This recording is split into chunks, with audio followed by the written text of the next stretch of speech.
Hello, everybody. Welcome to CX Rise Up Talks. This is a podcast where we discuss ideas and strategies on how to transform experience into business growth. I am Camila Ferreira. I am your host. I'm an international speaker, a CX leader, and more recently, a author. So you can find Long Live CX on Amazon. And today I have the pleasure to welcome a friend, Stephanie Sheffer de Jesus. Wow, I made it. I made it. Stephanie is a transformation champion, and I had the pleasure to meet her this week through LinkedIn. And from our first meeting, we realized that we had a lot in common. So we decided to podcast together. Stephanie, it's a pleasure to have you here. I can't wait to see what are the things and the tips that we're going to share with the audience today.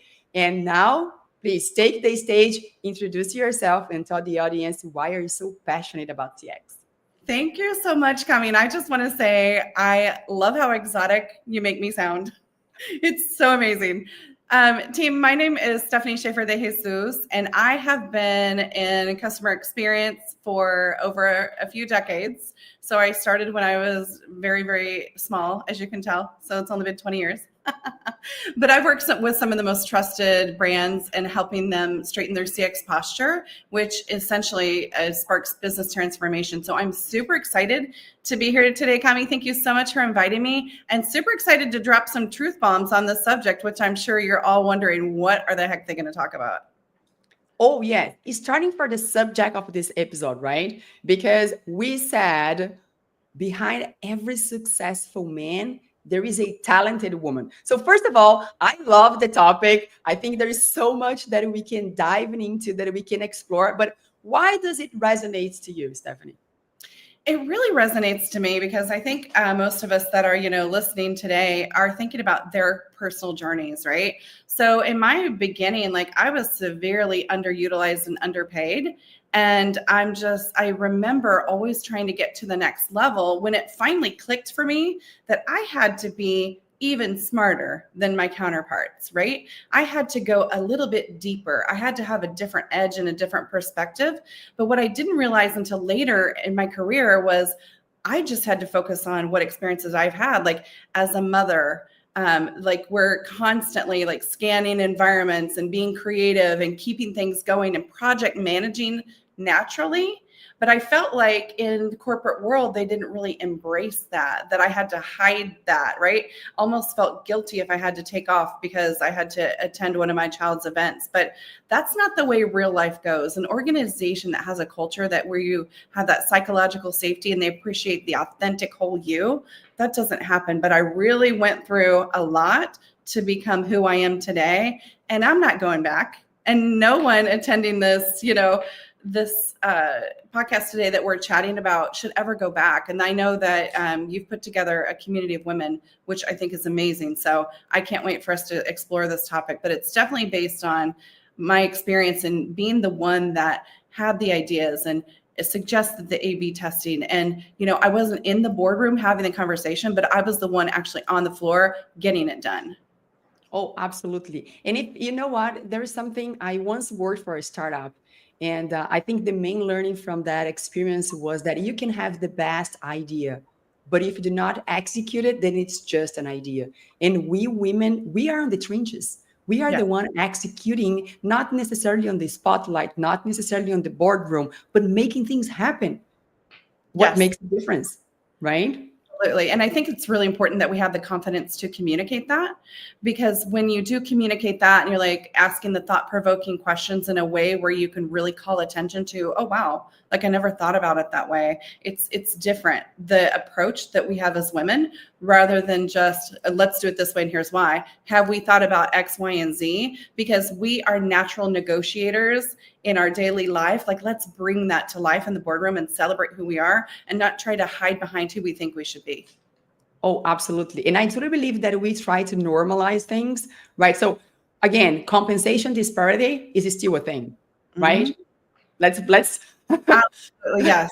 let's talk about this though. It's still a thing. And sometimes what we do is that we normalize, oh, just because I really want that job, or I want to be in corporate, or I want to do something, I normalize that making less money than me for doing exactly the same thing, or sometimes even more than men, is something normal. And it's not.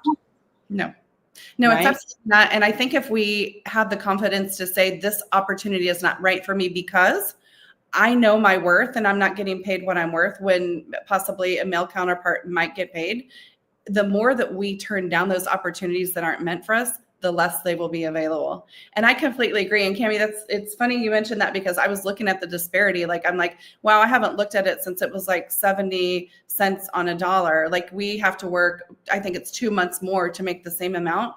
But also think about women of color and, women that are immigrants. Like, they have to work even harder than, their male counterparts. I can tell.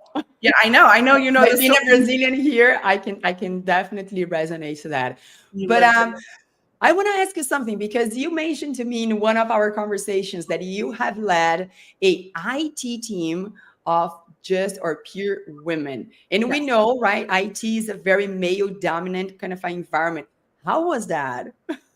Well, first of all, we were all thrown into it, right? It wasn't like, I have an idea. I want this opportunity. That we're naturally curious, right? As women, and we're hungry for opportunities. So what happened is, this was in a call center environment, and we started a new customer experience platform, which needed a business teams to support it, meaning like L1 support, like open up tickets, I don't have access, like troubleshooting, things like that. Well, we had all been a part of the quality team and all, definitely had a great reputation and name for ourselves.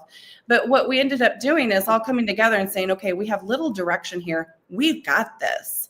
Because as women, no one really hands us a plan and says, okay, go execute. Like, we've got this. So from cradle to grave, we created this process, and we really focused on the end user. It wasn't about like, the ticket times and things that you normally look at, like your, normal metrics within IT. What we were saying is, we really want to lean into the end user, because if you don't have access to the system that records calls, sends surveys, like does analytics on speech to text, things like that, like this is impeding on you completing your job, right? Like, you may have to answer to clients, or you may have to like have so many that you have to complete a day. So you need to be empowered with the tools. So that's the way we looked at it.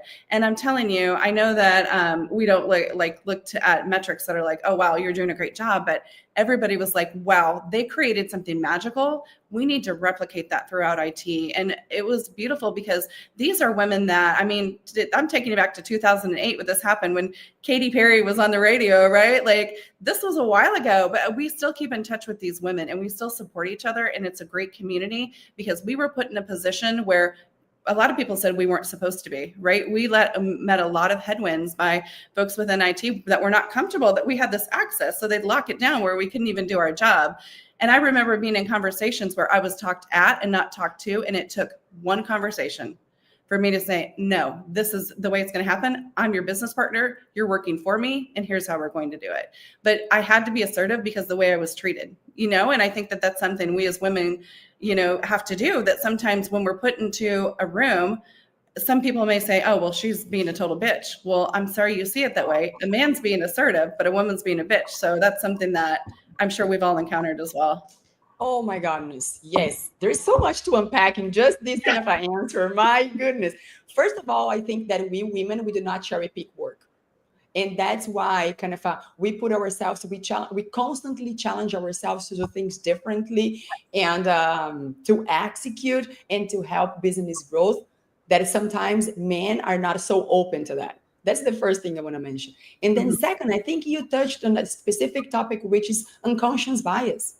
Yes. Right. And in my professional experience, I have observed that sometimes men do not do things on purpose. It's literally because they see the world from a different perspective.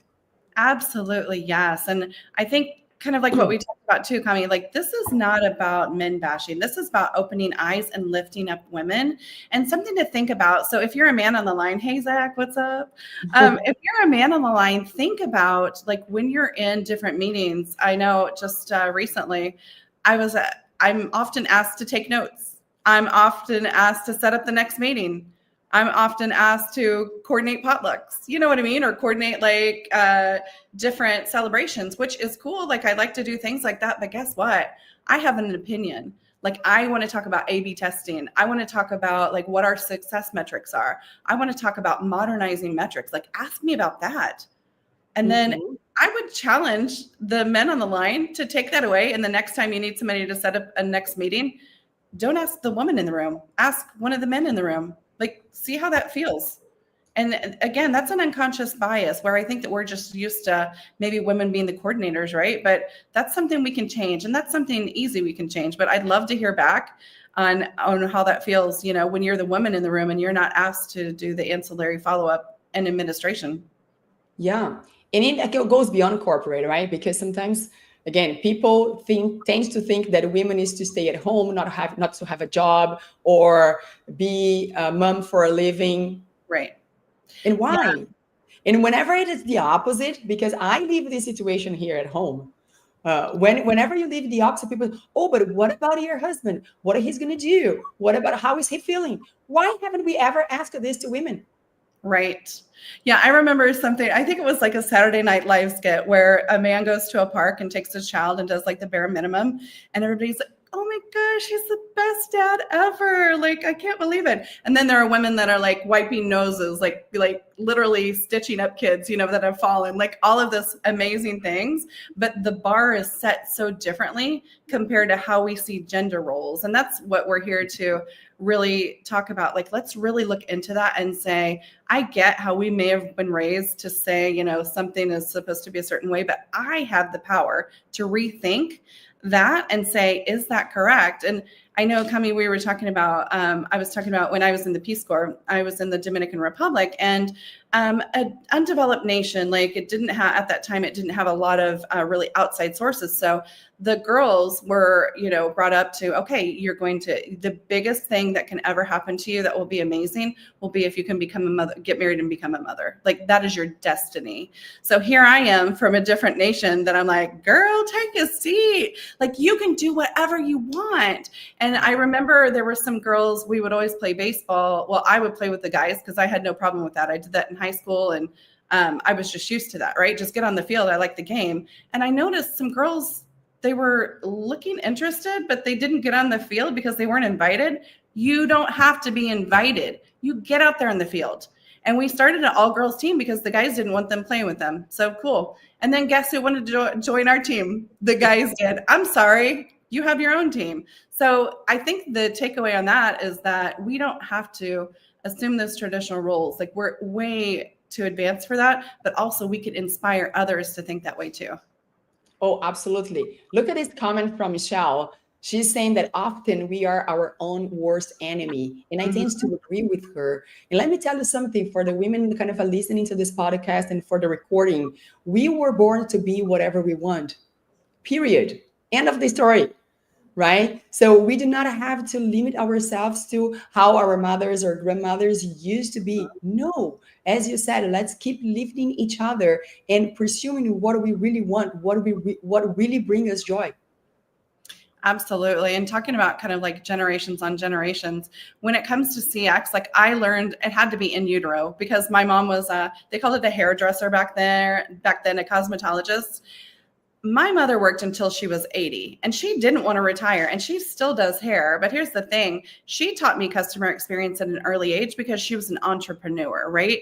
Like she was the face and name of her brand. So I would greet people. I would look people in the eyes. I would, bring her customers coffee, like things like that. So it's ingrained in me to be confident and look at people. And I think that that's something that she's definitely given me in addition to her mother gave her, but it's all behind the scenes because it wasn't really, that popular back then where there's a woman entrepreneur and, in charge of things, but we all know who makes things happen in the family.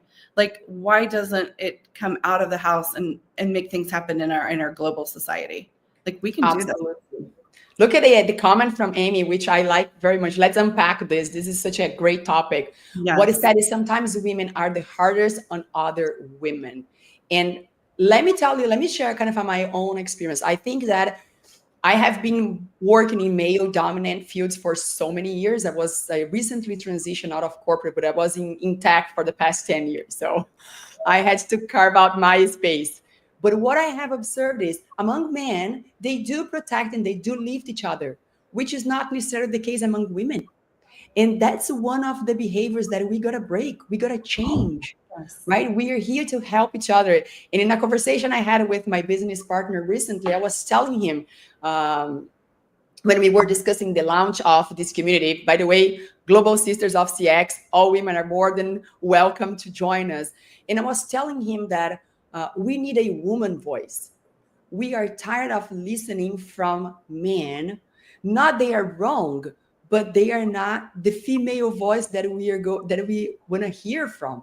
And I was telling him, hey, we want to be the next Madonnas. We want to be the next Katy Perry's. We want to be the next Gagas. They're not necessarily the next Bruno Mars. There is absolutely nothing wrong with Bruno Mars. But we really want to mirror a successful woman and learn from that woman and follow her steps and bring this to your life and start kind of breaking those silos of traditional roles that women were assigned to. But I think Amy's comment is very important. Let's stop competing head to head. Yes. Let's start kind of lifting each other a lot more. We have so much to learn from each other. And I would call it a sisterhood, right? Kind of like what you pointed also, Cami. We have to lift each other up because, and I termed it for myself, I'm a woman's woman. Like, I am proud to say I'm a woman's woman to the core, and like integrity wise, you name it. I'm looking out for not just me, but for other women. So it's something that, and it's like we've talked about, it's almost a calling, right? So I have, those of you that don't know, I have 3 daughters. I get up every single day for them. I'm a woman's woman. That's what we do, Yes. So, and also I've had some really poor experiences in corporate as well, where I remember when I announced my pregnancy with my last daughter, I had a woman director, and she made me feel guilty for it. Guilty for my family, like this is such a beautiful celebration for us, but that means you're going to take off work, and that means a woman with children was making me feel like I was doing something wrong. Like, that is not okay. Like, we can't do that. Not at all. No. Yeah, and let's talk about motherhood, because I do think this is another kind of a great topic to bring to this conversation, to this podcast. We recently celebrated Mother's Day, and I posted on LinkedIn the skills I know that we develop once we become a mother, once we become a parent, right? Resilience, chaos management, creativity, all of those skills that if you look on the job description, you're going to see that they are looked after.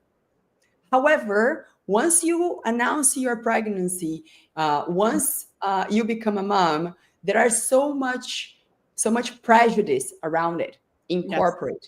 And instead of leveraging those skills that you are developing on the go, and by the way, if we look at the curve of learning, 10% is information, is what you get from books or from information. 20% is coaching and mentoring, and 70% is on the job.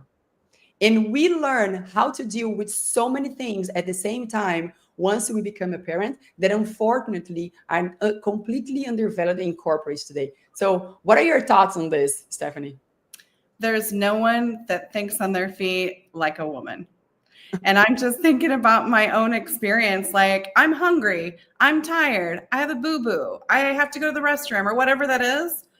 I'm solving shit. Pardon my Francais. Like, I'm cursing because I'm passionate. I'm solving it. Don't think that I can't solve your business problem. That's way easier than trying to get a 2-year-old to behave at the dentist, right? Like, Oh, yes. gosh, it's so much easier. Yeah. Oh, absolutely. I tend to say that since I become a mom and I have a 5-year-old, I said, you know what?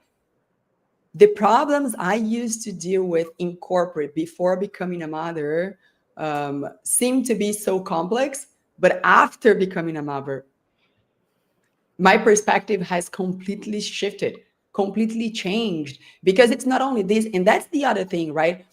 Once you become a mother, it's forever. Mhm. So I am here, and if my phone rings, it's from kind of the daycare. I have to run, and I have to kind of deal Right. with this, and at the same time that I have a meeting coming in. So we have to do this is chaos management. This is resilience. Sometimes your kids sick. How many times I traveled? I had to travel for work, and my kid was sick, Mhm. and not knowing how the following day would look like. I can definitely relate with you. I traveled with my daughter when I worked at a bank as a VP at a bank in her carrier since she was 8 weeks. So we live in Florida. We worked out of Kansas City. I travel with her. She's amazing, resilient as well. And something also I wanted to double click on is how we work gets done. Work continues to get done, right? No matter what curveball is thrown at us. I was actually on a meeting with a vendor the other day talking about like reading in some artificial intelligence to bring into the engine and like, here's how I want it done. And then my male counterpart was like, well, I think we want it this way. And I'm like, hold on, like take that. No, here's how we want it done. Like, here's how we need it to be done because we have a taxonomy set up. We want it X, Y, and Z. Like, I can do both at the same time. I can actually do more at the same time than I'm doing, right? Because we are used to that constant balancing. And I don't think you have to sacrifice one for another. It's more of an integration. So I'm so glad you brought that up because I almost caught myself apologizing Oh, for we are so picking my people kid pleasing. up at school. We have to stop apologizing, women. We apologize Absolutely. for like the space that we take up in this world, and we should celebrate that. And I think that's a takeaway for us to not start with, oh, I'm sorry, but like, hey, I've got something to talk about, and like it's okay to be direct and not apologize. So I definitely Absolutely. want to double click on that. Yeah, and it's kind of we are doers, right? We are problem solvers. What do we do at home and at work at the same time is admirable, just to say the least, but very much overlooked, right? And that has to be a lot to do with the topic of this Yeah. episode, which is behind every successful man, no matter what it is, there is a talented woman. If you are in corporate or not, if you are taking care of the kids at home, or if you were working out of home, doesn't matter, because the home system needs to keep going, and it's a lot. It is a lot. And like we were talking about the pyramid, right? When you look at the leadership pyramid of like, you've got the women in the trenches, like the women in CX are getting it done. And then I see a lot of the executive leadership that are men, they are essentially evangelizing, right? Having the tough conversations. But when it comes to, hey, who's getting things done? It's the women. So that's something that I know, Kami, we're really passionate about. Like, we have to open the space and reclaim the space where women are the execs in the room having conversations. And I know there's a quote that says women need to be involved wherever decisions are made. Like, that's especially true in the CX world. Oh, absolutely. And I'm glad that you mentioned the CX pyramid, because we see a lot of women in the frontliners, and they are hired because of their soft skills, mostly, right? Oh, Yeah. we have to deal with clients, and we know that in support, everything starts from a failure. So you need to take care of not only solve for the customer, but making sure that we are not losing that customer. And then those skills are very much appreciated. But what about the top of the pyramid? What about the senior leadership? So if we can care about the customers, why can't we care about the business? Right. Precisely. Mm-hmm. Right? If we are solving problems absolutely every day, not only at work, but also at home and at the same time, why can't we solve business problems? Why Right. can't you be in the boardroom strategizing like any other man and not having to ask for it, but earning this? Right. Yeah. So if we really want to have a more successful businesses and companies, we must be more equitable, which is not the case right now, particularly in CX. So I have more than 20 years like you working in CX, and it's just a few women that literally climb the career ladder. And why? Because there is a maybe a prejudice or a pre-concept that a strategy is limited to men. Mhm. Right. I Okay, think we have here another comment that I want to bring on screen from Deborah. I always teach in my CX classes, do not apologize for something you did not cause. Maybe empathy is the better choice, and apologizing can sometimes aggravate people instead of helping them feel better. Deborah, I can't agree more with you. I tell people, of course, you gotta be nice, but apologizing means that you are recognizing you commit a mistake. So being a woman in corporate is not a mistake, it's the right thing to do. right. Yeah, we use something called the HEAT method, Kami, which is hear, empathize, acknowledge, and take action. I don't care about the fluff. Like I want to know that you understand my frustration, but what can we do about it? Like, let's take action on that. And Deborah, thank you so much for bringing that up. And my community, my family, thank you for joining today also. Yay, no, I see lots of comments today. That's so nice. And we have Zach here as well. I like him very much. Zach, thanks for attending. And he's saying customers are the business. And this is so important because in the past, and it's still nowadays, I believe that CX is misunderstood with support. And CX is way more than support, right? So Absolutely. if we do CX right, if we do it properly, then support won't be that necessary as it is today. CX means that you care about the journey, that you care about what you are offering to your clients, and you are offering the best for them. That is so important. So And it's when you're making your client's success your success.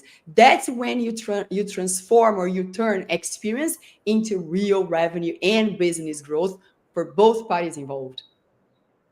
I just want to double click, and I completely agree. It's putting points on the board, right? So I know that I've worked on various projects in the past where, okay, we've increased retention by 67%. We've increased like by $2 million business, positive revenue and things like that. Like, we're putting points on the board, and women are literally putting points on the board. So that's what we need to continue to do.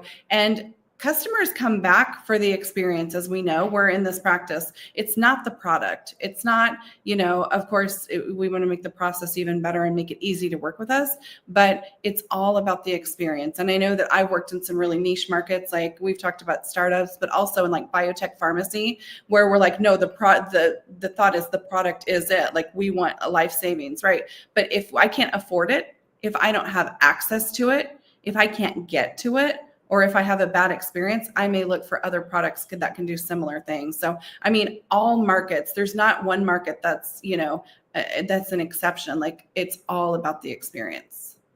Oh, absolutely. I can't agree more with you. And Stephanie, we talk about kind of a lifting women in corporate motherhood. But let me ask you something. Have you ever coached or guided a male leader whose success depended on insights or structures you put in place?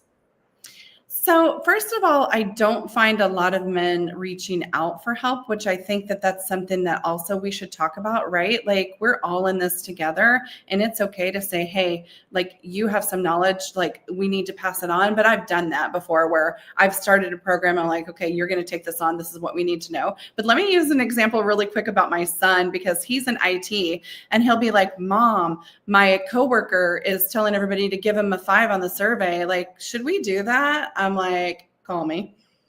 Not a message, call me. But before I can even get to giving him advice, he has to talk over me. He has to, talk again. Well, no, that's not right. Or kind of like go through this little internal fight.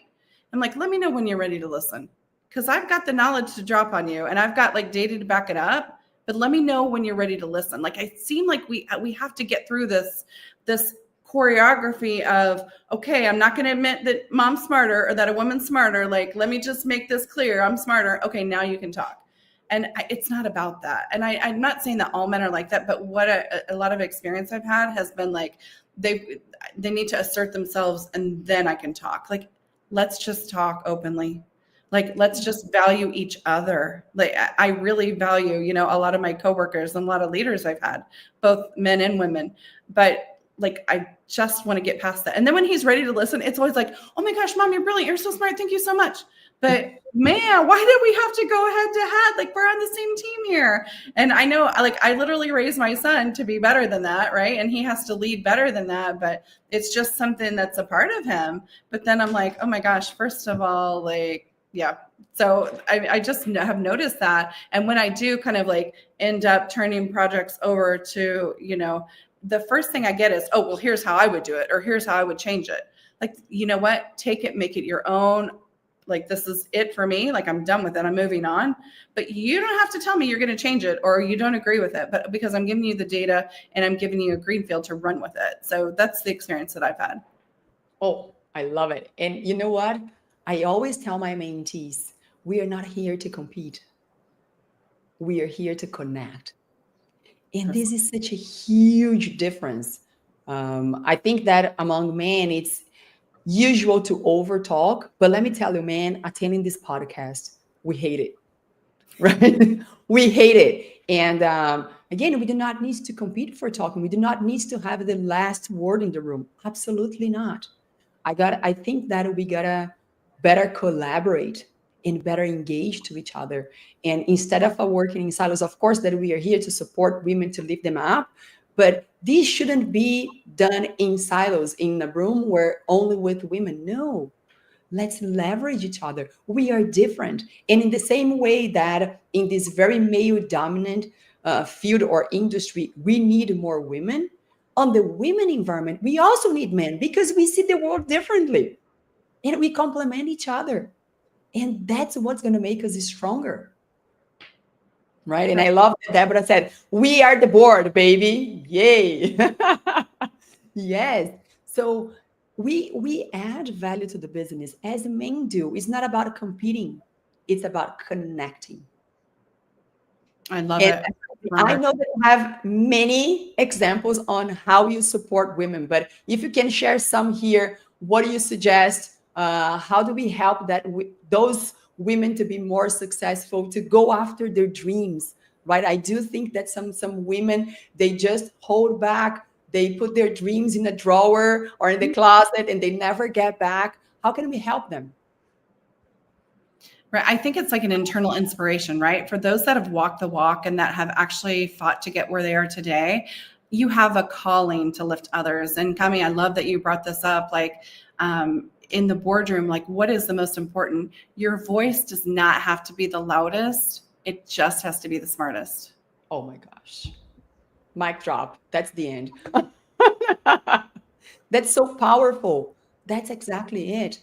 Stop competing. Let's stop competing, right?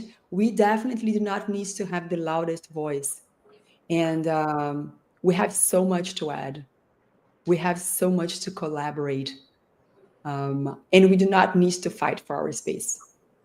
We got to earn it, right? And there will be a day where not only men, but every single person, because we are all different. And this is one of the things that I learned on the go as well, after having lived in 6 different countries. We are all different. What is normal in Brazil, it's not normal here. What works in Brazil doesn't work here. And most likely it's going to be different in Colombia or in Chile or in any other country that I have lived in. But if we are open to listen, if we are open to put ourselves in somebody else's shoes, which is the core of customer experience.